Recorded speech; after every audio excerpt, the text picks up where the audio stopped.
we are going to talk about jungle carpet python maternal incubation. Alright, what's up everyone? What's up YouTube? Sorry I didn't have this ready for you this morning. This is the first weekend I've had where I wasn't sick with the Rona. Yes, I did seem to have coronavirus. All the symptoms, doctors wouldn't let me come in to get tested because there was no point at that point. But I've got an antibody test going on this week, so we'll confirm it and find out how I survived. But I did. I'm here, live in the flesh, and I've got this big, beautiful jungle here who is quite squirrely, doesn't like to sit still unless she's in her cage, you know, waiting for food. But this girl I've had since she was a little yearling. This is a jungle carpet python produced by my friend and somebody who I consider a mentor, Mr. Todd Dyer over at Psychotic Exotics, and I'm sure y'all have heard that name before, as that is Kerry King's company. Kerry King is the lead guitarist for Slayer and funds that awesome project. Todd's his right-hand man, and they do some Morelia magic down there. But anyway, I've raised this girl up for, you know, gosh, 7 years, 8 years, something like that. And this past season, we did breed her again for her second clutch, and we let her do some maternal incubation, which means I didn't put the eggs in the incubator. I let her be the incubator, and it went phenomenal. I'll post some photos right here for you, so you can see her on eggs. You can see what that looks like. You can see the nest box that she utilized. You can see some babies' heads poking out, and you can see this glorious protective mama keeping an eye out on her babies. Now, this girl didn't used to always be this placid. She used to be quite a handful. But it was my first real jungle. I was so stoked. I was not about to not handle this animal. So as you can see, with some time and patience, I've gotten her to be a trustworthy snake. And I know her inside and out. I know her motivations based on her behavior when she's looking for food or when she's just reacting instinctually, just whatever it is. So I absolutely love this snake. Jungles will always have a very priority spot in my heart as a result of my experience with this girl. So maternal incubation is really challenging because we do nothing, but we also have no control. So that's the nervous part, right? So she's doing everything. We're supposed to let her do it all, let her ride out and cross our fingers and wait. That's the hardest part because we're all in our head during all this. And we're hoping we've got the enclosure dialed in, and we're hoping mom knows best, because theoretically they're supposed to, but you know, we've seen moms ditch clutches. But when you get an animal that produces a clutch of eggs, gets them in a nice perfect beehive, sitting there thermoregulating, odds are good that she'll be able to take that the whole way if you'd like to try it. It's good to have an incubator on hand just in case, because they have been known to give up or abandon clutches. It's not really known why, but it can happen, so it's good to have a backup plan. So this girl sat on her clutch for about 60 days, and I had a temperature probe in there, so I was monitoring the climate, and there was about a 10-degree temperature swing day to night over those 60 days. Like, it's not consistent like what we think when we set our incubators. The other thing is humidity. I added a little bit of moisture in the moss the very first day, 3 weeks before egg deposition. Didn't add any moisture afterwards, and humidity stayed above 60 to 70% all the time. So she was doing her job, basically. She was keeping them where they needed to be. She moved the nest box into the middle of the cage where she wanted before eggs were laid, and there it stayed. She even moved the water bowl right to the entrance so she could get water nice and easy. So this girl does know what she needs. Now, not every animal does it, and maybe they need a few clutches to figure it out, or maybe they just never do. But it was an amazing experience seeing her guard her eggs, keep them going, and see 16 beautiful babies result. Now, I did MI intentionally because I wanted to see how the babies would come out as far as size, overall health and vitality, and demeanor. And the last variable I was curious about is how well they would feed.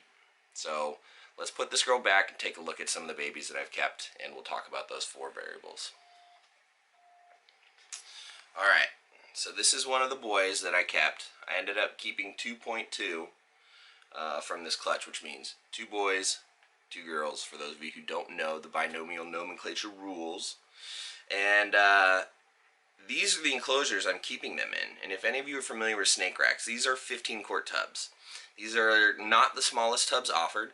Typically, breeders like myself, when we have babies, we set them up in 6-quart tubs, which are about that big. So they're considerably smaller, not as tall, not as wide, just not as big. These guys are already in those 15-quart tubs, and they honestly got into them late. These things are big, very, very big. These babies came out massive, so they've outgrown baby tubs much faster than other 2019s have, right? So this dude right here, I mean, it's hard to tell, you know, in a video. There's not a lot of perspective, and quite frankly, I don't have a lot of other babies from 2019 that weren't MI to show you to compare. So he's huge. The average weight on these babies was about 28 grams, and if that's hard to gauge, typically carpet pythons hatch out around 22 grams, and so these things were massive. Some of them were just bursting at the seams with all the yolk they'd absorbed, full distended bellies, but none of them were under 24 grams, so they were all massive. So the first variable of size, it seems maternal incubation makes big babies. From one clutch that I can tell so far. Small sample size. The other thing that I wanted to know about was their overall health and vitality. Well, because of how big they are and how big they hatch out and how fast they got established, these things are healthy as they can be.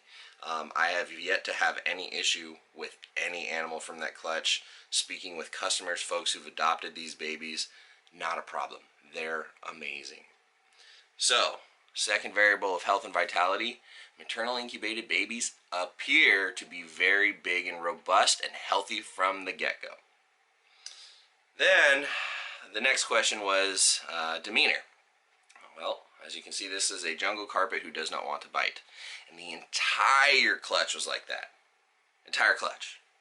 Not a nip from any baby the entire time they're in my care. And I don't think any of them have really even tried with their new owners as well. So they've all came out very placid, confident, sweetheart babies. Now I've heard theories about, you know, the contact of all the eggs and mom sort of being there, and that physical contact of her around the eggs might lend some sort of comfort during hatching so they don't enter the world under stress. I don't know. I don't really know, and I don't know how we'd quantify that, but given how 16 out of 16 babies came out as little angels, or big angels for that matter, I would say my third factor that I was looking at, which is their demeanor, maternally incubated babies tend to come out more laid back, from what I've seen in one clutch. Now the last and fourth variable that I was really curious about was how well they'd start eating and get established. So the way I start feeding trials with baby carpets is I let them hatch. They usually shed in the first week or two, and then I let them sit for a couple weeks. I don't offer food right away. I let them get used to the swing of life around here. Give them maybe 3-4 weeks before I even think about offering food. You know, they've just come out of the egg with a bunch of egg yolk that's nourishment for them, so they usually have big old bellies when they hatch. And you know, they're just not going to be hungry right away. In fact, you're probably a scary monster to them. So when I first offer food, it's usually 3 to 4 weeks down the line. Well, because I wanted to see how quick these guys would take on the food, I decided to offer food at 3.5 weeks. And I started with frozen thawed, not live, just a frozen thawed mouse fuzzy, I think. All of them took. I don't know what to say. Like, I think one of them actually maybe needed a couple weeks, but like literally they all took frozen thawed. And by 4 or 5 weeks into hatching, 16 out of 16 babies were established on frozen thawed mouse prey items. So I don't know. Like I said, it's only one clutch size, small sample size. But the fourth variable, how well do they eat? It seems that maternally incubated babies pick up on the whole feeding game pretty quick. So all this said and done, it looks like maternally incubation produces healthier, stronger, calmer, better established babies. But I can only base my data and that hypothesis off one clutch so far. It is going to be something that I intend to do long term. This year, the one clutch of carpets I got were scattered all over the place, so Mom wanted nothing to do with them. So this year is out as far as getting some more MI observations. But Racer 5 here is proof, and the entire clutch is proof. So this is one of my holdback males, Racer 5. And I'll grab Stardust for you here. The name Stardust is just a name. She's not a reduced pattern diamond. There is no diamond or anything in this. I call her Stardust because when she cruises and she's moving, all of this yellow tipping just becomes blurry and the stripe, and she's just racing past, cruising around. It looks like a comet just shot by. So she is Stardust. She's bright, she's striped, and she is going to be a tipping monster in no time. So lots of stripes in this clutch. Obviously that's what I was looking for, and that's why I kept 4 striped animals back with the intention of these being sort of the foundation for a long-term stripe project. So in a few years we'll breed some of these back to Mom, breed them over one another, inject some new blood into this striped project for the long haul, and hopefully in 10 years we'll have some of the best striped jungles on the planet. Probably not though, because the Australians are way ahead of us, but I can dream, can't I? So first step, this girl is Stardust, so you've now seen a pair of them. The other 2 are in shed, so I'm not going to pull them out, but I wanted to make sure I got something out there this week for y'all. I know some folks have been curious about the maternal incubation. If you want to read something on it, I did a write-up for the Herpetoculture Magazine for Justin Smith and Billy Hunt, the magazine they put out, so you can go look that up. I will put a link to the magazine down below so you can go check out all the issues they have thus far, because they're killing it.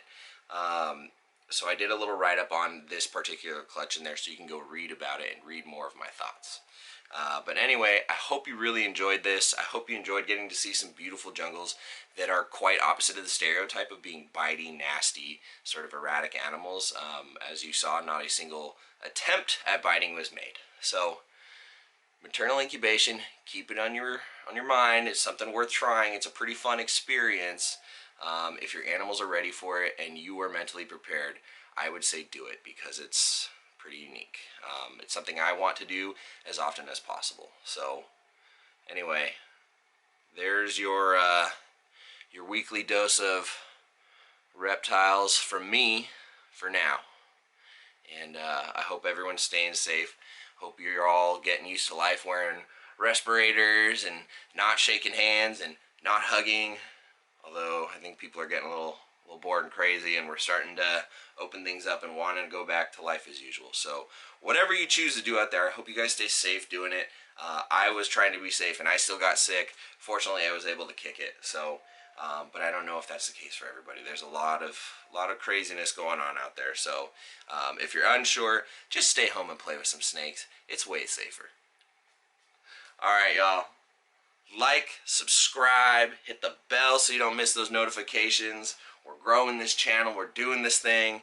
I'm actually having fun with this, so keep sending me your questions and your comments about what other videos you want to see, and or animals, anything like that. Like, it's a great time to create right now. We're in a creator's paradise because we're all stuck at home and we can't work, so we're going a little crazy. And so some of us are able to funnel that crazy into what you see here.